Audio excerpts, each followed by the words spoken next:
नमस्कार दोस्तों, मैं हूं आपके साथ ऋषभ चौहान। हरियाणा के अंदर जल्द ही चुनाव होने वाले हैं। तारीखों का ऐलान हो गया है, टिकट बंटवारा भी हो गया है, बस अब मतदान की देरी है। लेकिन उससे पहले हरियाणा के अंदर बीजेपी की हालत खस्ता नजर आ रही है, नाजुक नजर आ रही है और इसी हालत को देखते हुए ऐसा लग रहा है कि कहीं इस बार बीजेपी का सूपड़ा साफ ना हो जाए।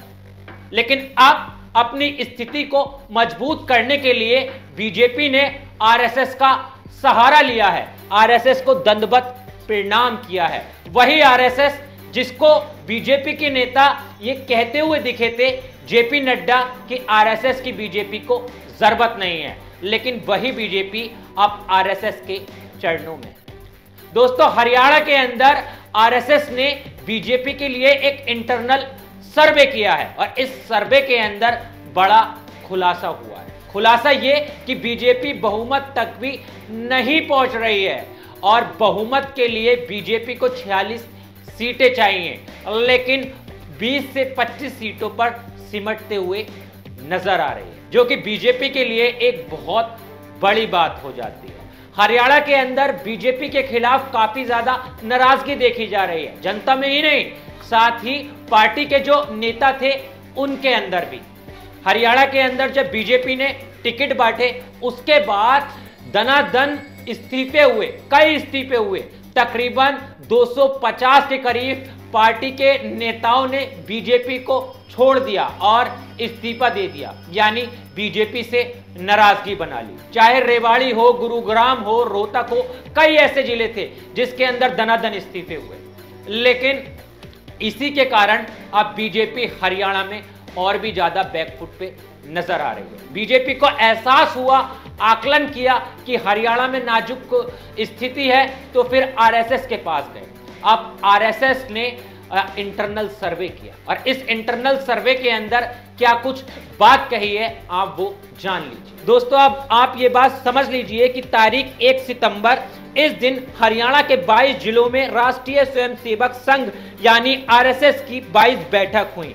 इसमें जिले के वरिष्ठ पदाधिकारी से लेकर शाखा प्रमुख तक शामिल हुए। फिर 7 से 9 सितंबर तक हर विधानसभा क्षेत्र में आरएसएस के वरिष्ठ पदाधिकारियों की मौजूदगी में बैठक की गई। कुल 3 दिन में 90 बैठकें हुई।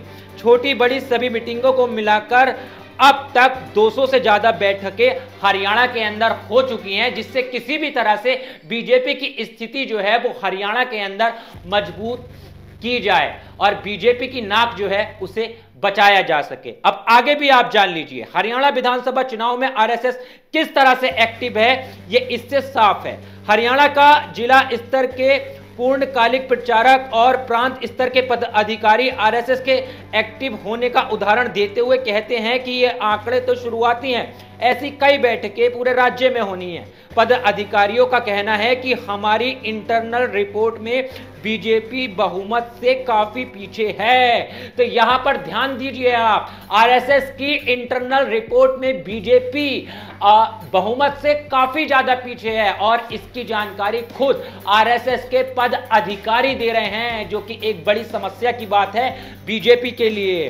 अब आरएसएस से उम्मीद है, आरएसएस भी उसे बहुमत के आंकड़ों तक लाने की कोशिश में लगा है। मनोहर लाल खट्टर को सीएम पद से हटाने में देरी से पार्टी को ज्यादा नुकसान हुआ, जिससे पंचायत स्तर का आरएसएस के कार्यकर्ताओं लोगों की नाराजगी दूर करने में लगे हैं, साथ ही उन्हें वोटिंग के लिए तैयार कर रहे हैं। लेकिन दोस्तों, आपने देखा होगा कि हरियाणा के अंदर चुनाव जल्द ही होने वाले हैं, तारीखें दिन ब दिन नजदीक आ रही हैं, लेकिन उसके बावजूद भी देश के प्रधानमंत्री बीजेपी का मेन फेस नरेंद्र मोदी अभी तक हरियाणा के अंदर एक्टिव नहीं हुए हैं। एक भी चुनावी रैली, एक भी रोड शो नहीं हुआ है और इससे सीधा अंदाजा यही लगाया जा सकता है कि कहीं ना कहीं हरियाणा के लोगों का खौफ नरेंद्र मोदी के अंदर है। वो ये समझ चुके हैं कि किस तरह से हरियाणा के अंदर उनकी पार्टी के खिलाफ अब नाराजगी सामने आ रही है, क्योंकि कई ऐसी योजनाएं हैं जिस पर हरियाणा के लोग बीजेपी की नीतियों से